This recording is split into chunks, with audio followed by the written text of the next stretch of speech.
Hello, welcome to another episode of the Indie Founder podcast, the podcast about what's really like to bootstrap a company. My name is Tiago, and thank you for listening. First of all, that's awesome. It's awesome to know that every week I release an episode, normally every Monday, and that every week you are there listening to me narrating my story, sharing my thoughts, the things I've learned, and sometimes a few interviews. So thank you very much. I just returned from a conference, a business trip in Madrid, not very far from where I live, which is in Lisbon, Portugal. It's a 1 hour flight, so quite close. But it was a very successful conference, and I want to talk about that today. I want to talk about the struggles of preparing a successful conference, going there and teaching and speaking in a language that is not mine. Language that, even though it's similar to mine, right? Spanish is similar to Portuguese. I've never officially learned this language. So it was very nerve wracking to pitch Pod Squeeze to the top media companies in a language that I was not sure if they would understand or not. So I want to share a bit of that journey today with you. So sit down, relax, and enjoy the Indie Founder podcast. So, going to these business trips, going to these conferences, especially for indie founders like ourselves, it's always kind of a bet because it's not cheap. So, the whole thing of, first of all, buying the ticket for the conference itself. And if you're going as a sponsor, it can even be more expensive. So that's normally expensive.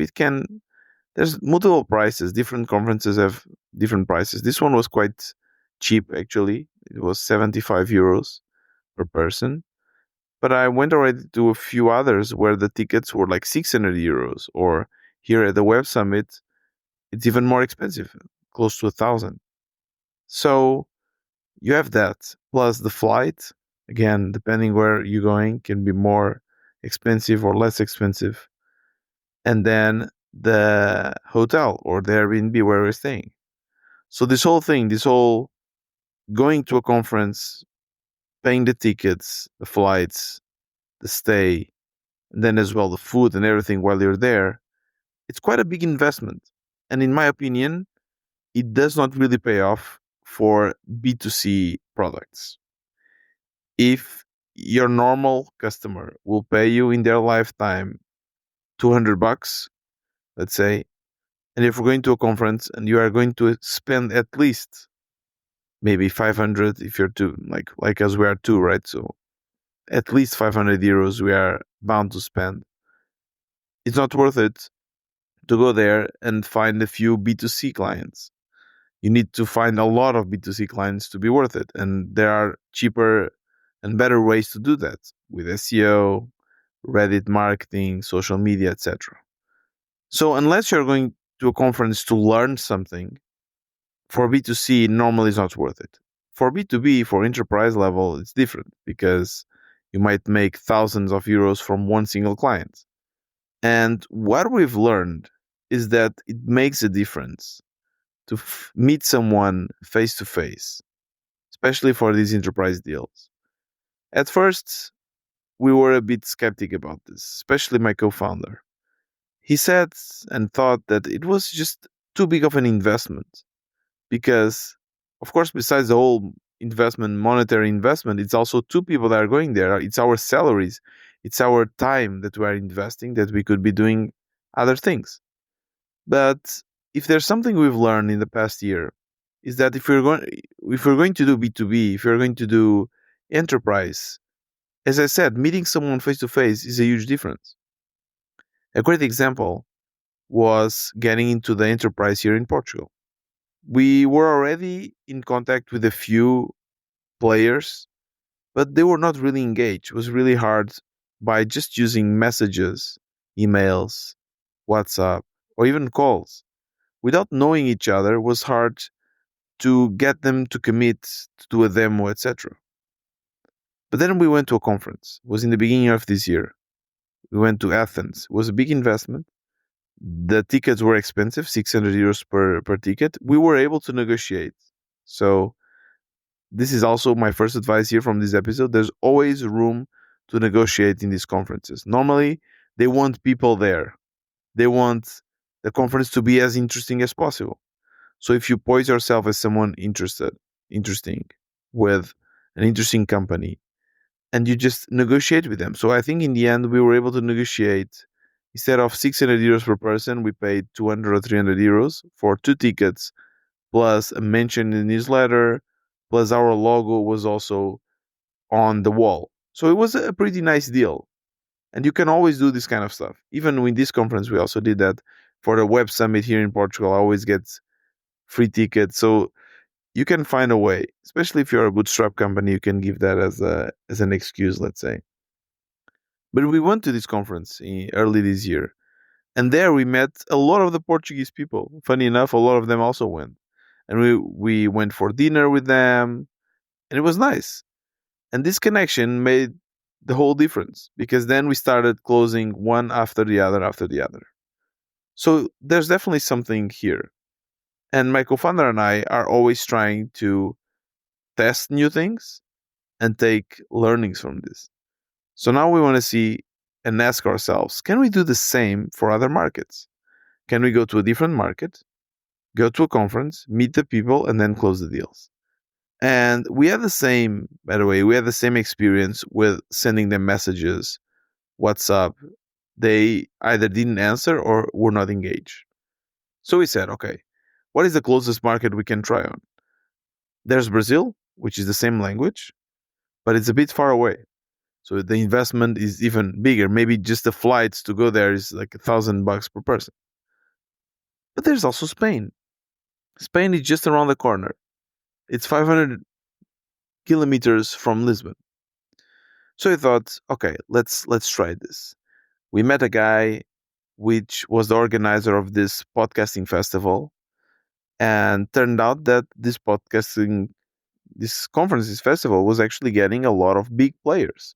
All the responsible, like all the managers of the big media companies in Spain were going to be there. So we said, perfect, let's go.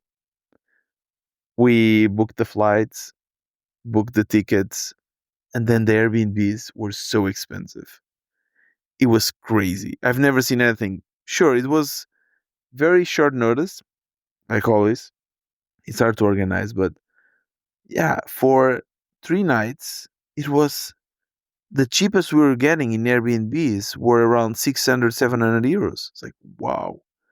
And really not very good ones. If you wanted to go to a hotel, it was close to $1,000, which is crazy. So we found this option. It's called the capsule hotel. I thought this was only a thing in Japan, but apparently it's already all around Europe. Not sure if in the US. Let me know if you in the US also, if you're listening this from the US, if you also have this there. But in Europe, apparently this already exists. And it's like a hostel. Imagine a hostel where you have the bunk beds with like 14 bunk beds, but each bunk bed is closed. So you have like a little capsule. And the for that the nights were like 6 euros per person or 60 euros, 60, or I think it depended. You had 60 and then one night was 80 or something. Still expensive, but was very central and much cheaper than the other option. So that was the first thing. Okay, let's go to this place. Let's book it.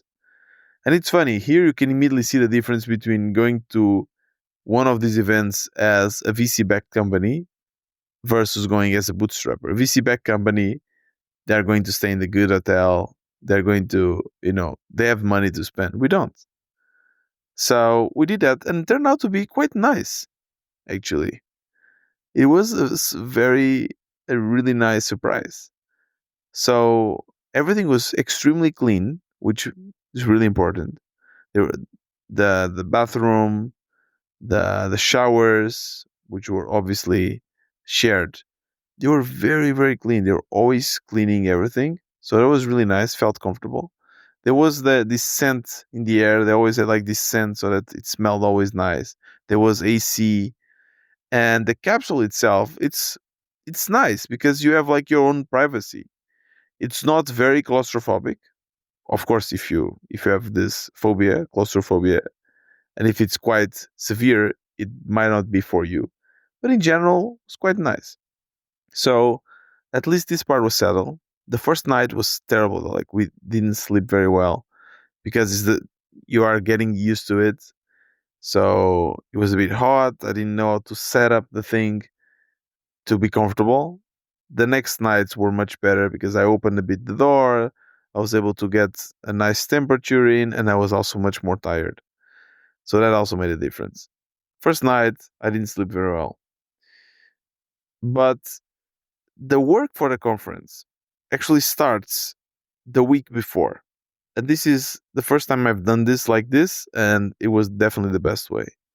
So normally these conferences, you have like this app, networking app, where you can find all the people you want to talk to. And this time, few days before, I was emailing all of them, like pitching, say, "Hey, I'm Tiago. I'm going to be there from PodSqueeze. We're going to present, or we want to demo PodSqueeze for you. It's going to be helpful for you." And I'm already like booking meetings with time slots, which is always very hard because, first of all, you don't really know how the venue will be, so you don't know where you should schedule the meeting to be, and then you need to make them commit, and they must not forget about your meeting, which is a bit hard because they are there talking with a bunch of people and having going to the talks and so on. But it worked, and now we just needed to make sure that our, we call it portunhol, it's a mixture of Portuguese and Spanish, was good enough. So I was a bit nervous with that, and the first demos I didn't feel as secure as if it was in English or obviously Portuguese. But it worked. They were really nice. They were very, and they really understood. It seemed at least they understood everything. We understood them as well. Any questions they had, we were able to answer. And it was really nice to get these first impressions, to get to know each other, and to have this thing that no remote work or AI will ever replace, the human connection. I don't know what this is, what how to describe this, but is being in the same room, seeing like your body language, feeling that we are both human. I don't know, it just works. So we did all our pitches, and it was so much nicer to have everything already scheduled because they came to us already in the mindset of, okay, let's figure this out, let's find out what is this tool. Whereas when you go to a conference and you try to like cold pitch someone, normally they look at you funny. They think, okay, this is just a salesman. They or sometimes they are just in the middle of another conversation. They don't have the bandwidth to talk with you. So it was really nice. We did, I think, 5 demos that day. The first day, I was so tired afterwards. Really tired because talking in the different language, pitching, answering questions, the stress of it. I was really, really tired. But then we always like to go out and have some nice foods. Spain has amazing tapas, cold beer, and really enjoy the nights. And it's always nice because my co-founder and I take this opportunity to bond and talk, talk about the business, talk about life. It's always nice in that regard. And the first night was the second night rather was much better because we were so tired. It was just a matter of getting into our capsule and fall asleep. Done. So that was much, much nicer. The next day was basically the same, getting talks, getting demos. We still went to 1 or 2 talks, which were quite interesting. But normally in these conferences, I don't even know what's going on, which is crazy. Normally people go to this to see the talks, to go to workshops. We always go there. We find a quiet place and with some tables with socket so that we can plug in our devices, and we stay there. We create our own booth, so to say. We're not sponsors, but we always bring our Pod Squeeze t-shirts, which is, by the way, also something important. They might look a bit silly. They don't look. You can see that you are there selling something, but it's so helpful because remember, I just sent dozens of emails to people, and they don't know how I look, but they remember the name of the tool. And if they see two guys with a big blue T-shirt saying "Pod Squeeze" and saying in the back it says "Life is too short to write your own show notes," it will catch their eye. And one thing that we also did this time, I think we did also in Athens, which is quite good, to have a place close to the bathroom because everyone needs to go to the bathroom.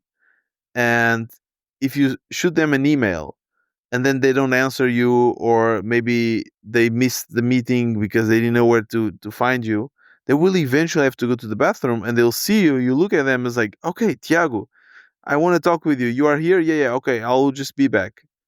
And then after 5, 10 minutes, they return. They know where we are. We start a conversation.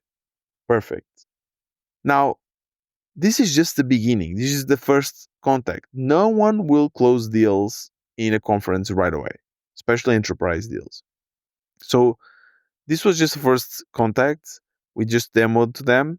Now we haven't closed anything. And now my job is to start messaging them starting tomorrow.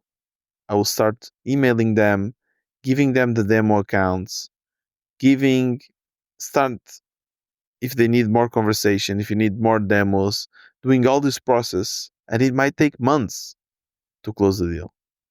So it's really a long term game for sure. Now, another thing that I really like to do as well is post on social media because again, this is all about distribution. All of these people, by the way, that I meet, I connect with them on LinkedIn, all of them, because it's another way for them to see whatever you're posting. And then in the end of each day, I did a post. I wrote a post in Spanish, obviously, with the help of GPT, kind of summarizing everything I learned that day, tagging the people I talked to. A kind of post there is normally in the lines, in the vibes that resonate well with LinkedIn that people sometimes mock. Something like, I couldn't believe how friendly the people were and how much we learned, always like in a positive tone, which is true. I mean, we were really well received. People were super nice. I really enjoyed like talking with with other people. It was really nice, but you always try to frame it in a very positive, good vibes, celebratory way. At least for me, it works, and it's great because you tag these people, so it's another point of contact. So now that you think, okay, I met this guy, we had a good laugh, we talked a bit about Spain, whatever. Then now he's tagging me, it's giving me relevance because he wrote a post, he's tagging me, the post has like 30, 40 likes, and a bunch of people are looking, and I feel special. And next, I will email this person. So it's a whole process. And then, if there's, by the way, if there's networking sessions, beers, I always try to go there. It's always a bit awkward for me. I always feel a bit out of my place. But this time we went, I just grabbed the beer and I went and then like shake some hands and say, hey man, one guy that we talked to, they won one of the prizes, and I said congratulations for winning the prize. It's just another touch. It's all about these little subtle touches, being there. A few other people that I met, I didn't have the meeting scheduled because I didn't know them, but I heard someone talking about them, or I saw one of their talks, and I go there, I introduce myself. I just say, hey, sorry, I don't want to take most of your time. I just want to say my name is Tiago. Have a nice conversation. Just wanted to introduce myself. And they are always a bit, okay, cool. Most of the people are not ready to talk with you because they don't really know you. And a lot of people, they don't even like this kind of interaction. But just the fact that they kind of saw you, and again, it's all about that human interaction. And it works. It works really well. So those are 2 days, intense work. Then we got few beers, nice foods, and finished the event. And for me, I finish it always very energized, like tired but energized. My co-founder is a bit the opposite. And now it's just a matter of messaging all of them and see to if it's worth it. Now this is our new bet that this is the way to get into the markets. What I'm curious to see is that can we close all the deals in Spain the same way we closed here in Portugal? Because if we are able to do that, this is huge validation because it shows that we have a formula to get into the B2B, into the enterprise of these markets. It's finding a conference or two that is right, quite relevant where all the players will be, go, charm everyone, and then try to get into one, post on LinkedIn.